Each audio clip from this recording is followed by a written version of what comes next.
বাংলাদেশে কৃষি, পুষ্টি ও গ্রামীণ অর্থনীতির উন্নয়নকে এগিয়ে নিতে কুড়িগ্রামে program on agriculture and rural transformation for nutrition, entrepreneurship and resilience in Bangladesh শীর্ষক পার্টনার কংগ্রেস অনুষ্ঠিত হয়েছে।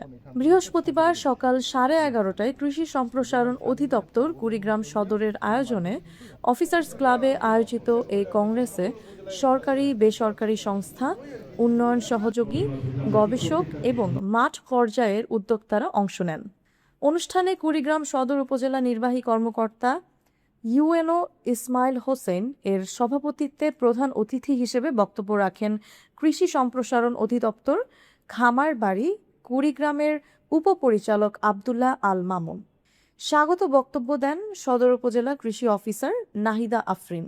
অনুষ্ঠানে আরও বক্তব্য দেন এসএমও পার্টনার রংপুর অঞ্চলের কৃষিবিদ অশোক কুমার রায়, খামারবাড়ি কুড়িগ্রামের অতিরিক্ত উপপরিচালক কৃষিবিদ মেহেদি হাসান প্রমুখ।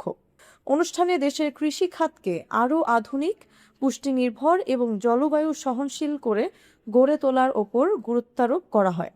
বক্তারা বলেন, বাংলাদেশের গ্রামীণ জনগোষ্ঠীর জীবনমান উন্নয়নে কৃষির আধুনিকায়ন ও পুষ্টি সংবেদনশীল উদ্যোগ অত্যন্ত জরুরি। বিশেষ করে নারী ও তরুণ উদ্যোক্তাদের সম্পৃক্ত করে টেকসই কৃষি ব্যবস্থা গড়ে তুললে খাদ্য নিরাপত্তা ও কর্মসংস্থানের ক্ষেত্রেই ইতিবাচক পরিবর্তন আসবে। জান্নাত মিম, এফবিএন নিউজ ডেস্ক।